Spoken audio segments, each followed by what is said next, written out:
میری پہلی نصیحت تو یہ ہے بیٹوں اور بیٹیوں سے، وہ جہاں بھی جس ملک میں بھی رہتے ہیں، کہ چونکہ ان کا اپنا علم پختہ نہیں ہوتا، یہ سب کے لیے نصیحت ہے، ان کے علم میں خود پختگی نہیں ہوتی، قرآن و سنت میں، کتب عقائد میں، کتب دلائل میں، کتب فقہ میں نہ ان کا مطالعہ ہوتا ہے، نہ انہیں کچھ بنیادی اور اساسی دلائل کا علم ہوتا ہے۔ سو بہتر ہے کہ وہ بد عقیدہ لوگوں کے ساتھ نہ مجلس رکھیں، نہ صحبت رکھیں، نہ ان کے ساتھ دینی مسائل اور عقائد پر بحث کریں۔ یہ ایک آپ کے عقیدہ اور ایمان کی حفاظت کا آسان نسخہ دے رہا ہوں۔ دیکھو نا، آپ ایکسپرٹ نہیں ہیں، جب دوسرے لوگ جن کو اسی کام کے لیے تیار کیا گیا ہے، صرف نوجوان نسل کی اور لوگوں کے سادہ لوگوں کی اور بچے بچیوں کی عقائد میں خرابی پیدا کرنے کے لیے جنہیں ٹرین کیا گیا ہے، تیار کیا گیا ہے، ان کو کچھ آیتیں رٹا دی جاتی ہیں، کچھ احادیث رٹا دی جاتی ہیں، اور ان کی مثال طوطے کی ایسی ہو جاتی ہے۔ ان کو نہ سیاق کی خبر، نہ سباق کی خبر، نہ انہوں نے کتب حدیث خود پڑھی، نہ اس کے شارحین کو پڑھا، نہ ائمہ حدیث کی تصریحات کو پڑھا، نہ اس کے معانی اور معارف سے آگاہ ہیں، نہ اصول سے، نہ فروع سے، نہ علوم سے، نہ فنون سے، وہ خود بھی پیدل ہوتے ہیں، یاد رکھ لیں، مگر ایک خاص ٹریننگ ہے انہیں کچھ آیات مطلب کی جس سے اپنا مطلب نکال سکیں غلط تعبیر کے ذریعے، جو ائمہ تفسیر نے وہ معانی بیان نہیں کیے، جو 1300-1400 سال کی اسلامی تاریخ میں ائمہ نے جو معانی بیان نہیں کیے، محض ظاہر النص سے، آیات کے ظاہری الفاظ سے وہ معانی ان کو رٹا دیے جاتے ہیں، جو معانی دراصل 1400 سال کے ائمہ اور اکابر اسلام کے عقیدے کے تسلسل سے ہٹ کر ہوتے ہیں،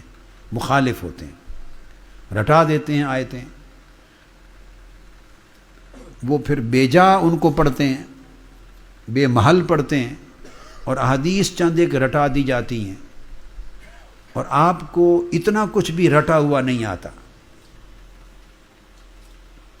یہ اہل سنت والجماعت کے گھرانوں میں، مدارس میں، ان کے علماء کے نظام میں بدقسمتی سے یہ بہت بڑی کمزوری ہے، اور میں مدت سے اس پر زور دے رہا ہوں کہ وہ اپنے بچوں اور بچیوں کو اتنا کچھ بھی نہیں یاد کراتے کہ کچھ آیتیں انہیں یاد کرا دیں، کچھ احادیث یاد کرا دیں، کچھ 1-2 کتابیں ان کو پڑھا دیں تاکہ کنسیپٹ کلیئر ہوں، اور کوئی ان سے بات کرے تو جواب دے سکیں۔ ادھر یہ محنت نہیں ہے، بدقسمتی، سو آپ کی سلیٹ خالی ہوتی ہے۔ اب جس سے آپ بعض اوقات بات کرتے ہیں، انٹریکٹ کرتے ہیں، ان مسائل کو چھیڑ دیتے ہیں، یا وہ آپ سے چھیڑتا ہے اور آپ انٹرٹین کرتے ہیں، اس کو جو 4 حرف آتے ہیں، 2-4 ہی حرف، وہ آپ کی خالی تختی پہ لکھ دیتا ہے، ذہن کی خالی تختی پر، تو آپ کے دل و دماغ میں، ذہنوں میں ابہام پیدا ہو جاتے ہیں، تشکیک پیدا ہو جاتی ہے، عقائد میں تزلزل پیدا ہو جاتی ہے، کنفیوز ہو جاتے ہیں۔ تو کیا فائدہ؟ اب بتائیے، ایسے لوگوں سے آپ کو بات کرنے سے کیا حاصل ہوا؟ یہ تو خود جس سے بات کر رہے ہیں اس سے زیادہ علم آپ کے پاس ہو، پڑھے آپ نے کتابیں پڑھی ہوں اور جواب دے سکیں، پھر تو فائدہ ہے۔ اور اگر آپ کو علم ہے کہ آپ کتابیں نہیں پڑھتے، کیسٹس نہیں سنتے، خطابات نہیں سنتے تسلسل سے، کتب نہیں پڑھتے، اب ہر موضوع پر میں نے اتنا ذخیرہ کتب کا دے دیا ہے کہ عقیدہ اور اس سے متعلقات دین کا کوئی اہم اصول اور فروع کا مسئلہ ایسا نہیں رہا کہ جس کے مطالعہ کی ضرورت ہو تو آپ کو سمندر جتنا مواد نہ مل جائے۔ اتنا مواد دے دیا ہے دلائل کے ساتھ، مگر پڑھتے نہیں آپ۔ اگر نہ پڑھیں تو چلو ریگولر، اب یوٹیوب ہے، منہاج ٹی وی ہے، کیوں ٹی وی پہ آتے ہیں لیکچر، ریگولر انہی کو سنیں، تسلسل سے سنیں بلا ناغہ، تو پھر کوئی شخص آپ کے دل و دماغ میں کوئی تشکیک کا ایک جرثومہ بھی نہیں ڈال سکتا۔ تو پریشانی یہ ہے کہ نہ آپ سنتے ہیں نہ پڑھتے ہیں، اور پھر یونیورسٹی میں، کالجز میں مختلف لوگوں کے پاس جن کو تیار کیا گیا ہے اس مقصد کے لیے، رٹایا گیا ہے، ان سے آپ بحث کر بیٹھتے ہیں، پھر آپ کے لیے مشکل پیش آتی۔ میں آپ کو ایک ذاتی واقعہ سناتا ہوں، ذاتی۔ میں اسکول لائف میں تھا، یہ میں نے پہلے بھی ایک دو بار سنایا ہے، یعنی ممکن ہے کلاس 6 کلاس 7 کلاس 8 کی بات ہوگی۔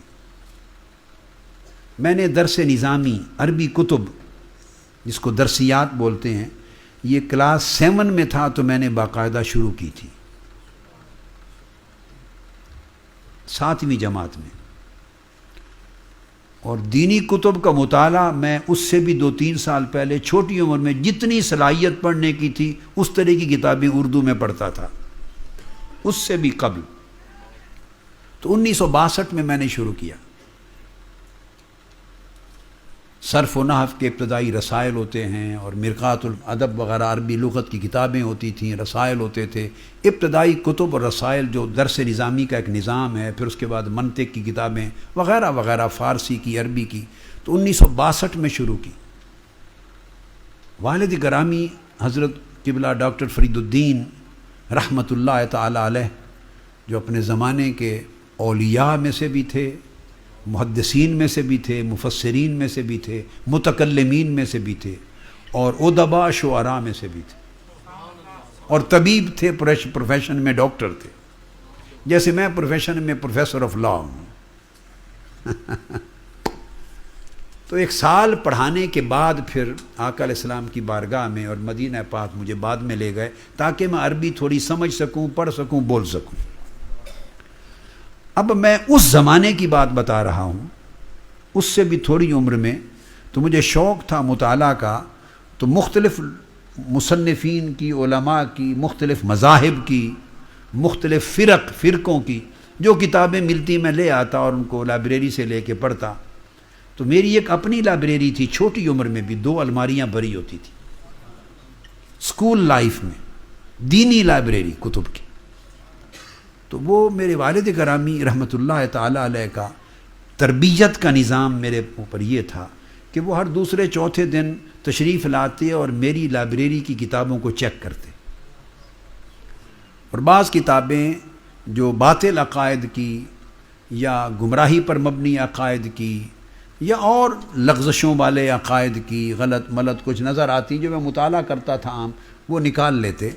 اور مجھے کہتے ایک جملہ، فرماتے بیٹے ان کتابوں کے پڑھنے کا آپ کے لیے ابھی وقت نہیں ہے، ابھی ان کتابوں کے پڑھنے کا وقت نہیں ہے۔ اس وقت ان کتابوں کو پڑھیں گے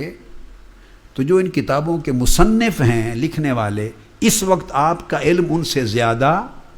نہیں ہے، آپ پریشان ہوں گے، آپ کے ذہن میں تشکیک آئے گی۔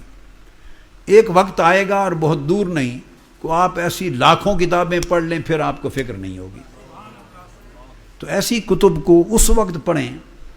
یا ایسے لوگوں کے ساتھ اس وقت گفتگو کریں جب تک آپ کو صحیح اور سقیم، right and wrong, correct and incorrect, درست اور غلط میں تمیز کر سکیں، اتنی صلاحیت و علمی اعتبار سے، اور اس کے سوال کا جواب دے سکیں اور اس کے کوئی اعتراض کو رد کر سکیں۔ اگر یہ ایبلٹی نہیں ہے، capability for any reason,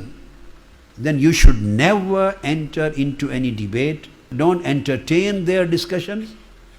and don't discuss these kind of theological matters with other people, because you are not ready to answer them and to defend your own aqidah. اب اس طرح آپ اگر انٹرٹین کریں گے اور interaction کریں گے تو کتنے سوالوں کے ساری زندگی میں جواب دیتا رہوں گا آپ کو۔ اور پھر بیٹے یہ میرے سارے جواب کیسٹوں کو سنے، 7000 خطابات ہیں، اگلی صدیوں تک بھی کوئی سوال نہیں اٹھے گا جس کا جواب نہیں دے دیا، صدیوں تک بھی، حتی الوسع جو اللہ نے توفیق دی باذن الہی۔ اور اسی طرح 405 550 کتب ہیں، اور ساری کتب عربی نصوص کے ساتھ ہے مگر ترجمہ بھی ہے، ان کو پڑھیں، سب کچھ مل جاتا ہے۔ تو میں نے آج اس لیے انٹرٹین کر لیا یہ سوال کہ اس بہانے آقا علیہ السلام کا تذکرہ ہو، ذکر پاک ہو۔